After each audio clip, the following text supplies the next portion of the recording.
کامیابی بھی ہوگی اور کامرانی بھی ملے گی۔ اب اس بات کو میں یہاں انتہائی مختصر کرتے ہوئے آپ کو جو میں نے ابھی آیت پڑھ کے سنائی ہے، لیس لہا من دون اللہ کاشفہ، اس کو آپ اپنی گرہ سے باندھ لیں۔ میں نے اس کا وہ بھی بتا دیا کہ قرآن مجید میں کہاں موجود ہے، اور اس کا ترجمہ بھی آپ کو بتا دیا۔ اب یہ ہے کہ اس کے فوائد کیا ہیں۔ اس کے فوائد یہ ہے کہ سب سے پہلی بات تو اگر آپ قرآن پڑھتے ہیں تو اس کا کوئی نقصان تو ہے ہی نہیں، فوائد ہی فوائد ہے۔ اگر آپ کو ذاتی طور پہ اپنی عملی زندگی میں کوئی فوائد نظر نہیں آئے گا تو کم سے کم نیکیاں تو آپ کے کھاتے میں لکھی چلی جائیں گی۔ اچھا، اس کو پڑھنا کس طرح سے، اس کو ذرا سا سمجھ لیجئے۔ بسم اللہ الرحمن الرحیم، یہ آپ نے آیت قرآن کی پڑھنے سے پہلے پڑھتے ہی ہیں، لیکن یہاں پر یہ ہے کہ اس کو پڑھنے سے پہلے اگر اول اور آخر آپ درود شریف پڑھ لیں گے، کیونکہ درود شریف کی فضیلت یہ ہے کہ جب درود شریف پڑھا جاتا ہے تو جس دعا سے پہلے اور جس دعا کے آخر میں درود پڑھ لیا جاتا ہے وہ دعا معلق نہیں رہتی، وہ فوراً جہاں پہنچنی ہوتی ہے یعنی عرش پر رب کائنات کے سامنے پیش کر دی جاتی ہے، وہاں پہنچ جاتی ہے۔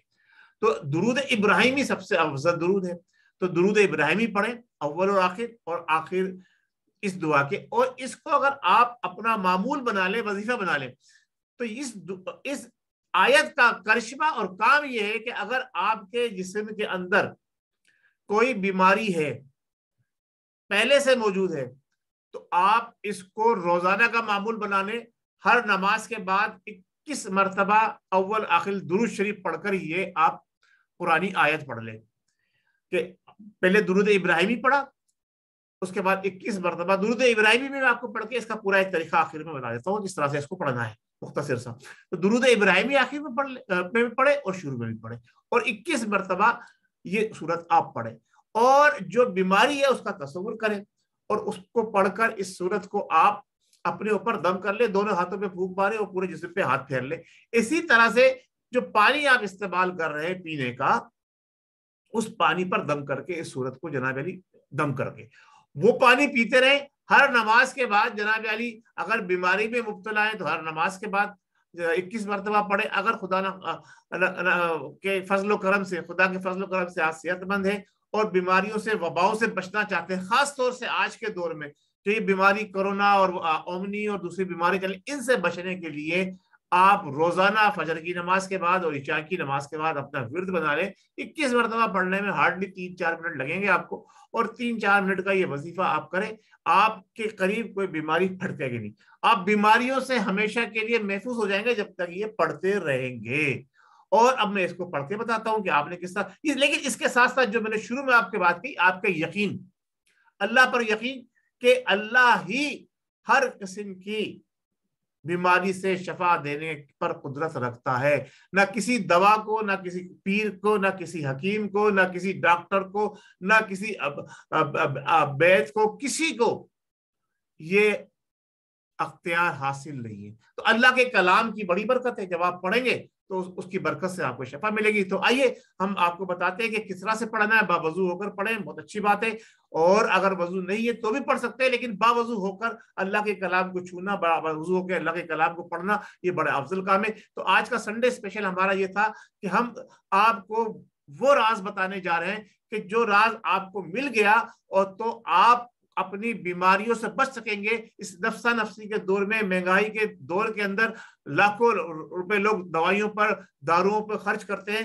لیکن ایک تھوڑا سا اگر عمل کر لیں اپنی زندگی کو محفوظ رکھنے کے لیے، اپنی اولادوں کی زندگی کو محفوظ کرنے کے لیے، آپ اپنی اولادوں پر پڑھ کے بھی پھونک سکتے ہیں۔ آپ تصور کر لیں، اگر آپ کے بچے آپ سے دور ہیں، آپ کے ماں باپ آپ سے دور ہیں، آپ کے بہن بھائی، آپ تصور کر کے ان کے اوپر پھونک دیں، تصور کر کے ان کو پھونک دیں، تو وہ بھی بیماریوں سے انشاءاللہ تبارک تعالیٰ یقین کے ساتھ محفوظ رہیں گے۔ تو آئیے پھر ہم پڑھتے ہیں اس کو کس طرح سے۔ بسم اللہ الرحمن الرحیم پڑھ کر پھر آپ پڑھیں سب سے پہلے درود شریف۔ بسم اللہ الرحمن الرحیم، اللہم صلی علی محمد وعلی آل محمد کما صلیت علی ابراہیم وعلی آل ابراہیم انک حمید مجید، اللہم بارک علی محمد وعلی آل محمد کما بارکت علی ابراہیم وعلی آل ابراہیم انک حمید مجید، لیس لہا من دون اللہ کاشفہ۔ اس کے بعد پھر آپ یہی درود شریف پڑھ لیں آخر میں ایک دفعہ، اور یہ آپ نے لیس لہا من دون اللہ کاشفہ جو ہے وہ 21 مرتبہ پڑھنا ہے، اور اگر ہر نماز کے بعد معمول بنا لیں تو بہت ہی اچھی بات ہے. اللہ تبارک و تعالیٰ برکت عطا فرمائے. اور اس کو صدقہ جاریہ سمجھ کے میرے اس پروگرام کو، میرے اس دعا کو آپ چاہیں تو اس کو ڈاؤن لوڈ کر کے مختصر کر کے لوگوں میں جو ہے شیئر کریں. اللہ تبارک و تعالیٰ آپ کو برکت عطا فرمائے گا، اور جتنے لوگ اس کو پڑھیں گے اس سب کا بھی ثواب آپ کو بھی ملے گا اور مجھے بھی ملے گا. میں اس کو نظر کرتا ہوں جو کچھ میں نے پڑھا ہے اپنے پیر و مرشد، اپنے والدین اور آقائے دو عالم سید المرسلین سے لے کے حضرت آدم علیہ السلام سے لے کے تا قیامت تک آنے والے تمام مومنین مومنات کو اللہ تبارک و تعالیٰ سب کو شفایابی عطا فرمائے اور سے تندرستی سے رکھے. جو زندہ ہیں، جو گزر گئے دنیا سے، ان کی مغفرت فرمائے. جو ہمارے بعد نسلیں آئیں گی ان کو عقیدہ اہل سنت اور عقیدہ خاتم النبیین محمد مصطفیٰ صلی اللہ علیہ وسلم پر قائم رکھے، تحفظ ناموس رسالت پر انہیں قائم رکھے، اور ان سب کا بھی اور ہم سب کا بھی خاتمہ بالخیر ایمان کی سلامتی کے ساتھ فرمائے. بہت شکریہ. السلام علیکم ورحمۃ اللہ وبرکاتہ. جس شخص نے بھی میرا یہ پروگرام دیکھا ہے میں اس سے گزارش کروں گا اس کو جتنا سے زیادہ اپنے دوستوں میں، رشتہ داروں میں، قربت داروں میں، بہن بھائیوں میں شیئر کرے. صدقہ جاریہ کی نیت سے اس کو اجر ثواب ملے گا اور مجھے بھی اس کا اجر ملے گا. بہت شکریہ. السلام علیکم ورحمۃ اللہ وبرکاتہ. پاکستان زندہ باد. عالم اسلام کے تمام مسلمانوں کے لیے دعا گو اللہ تعالیٰ سب کو اپنی زبان میں رکھے. آمین بجائے سید المرسلین. صلو علی الحبیب صلی اللہ تعالی علیہ وسلم.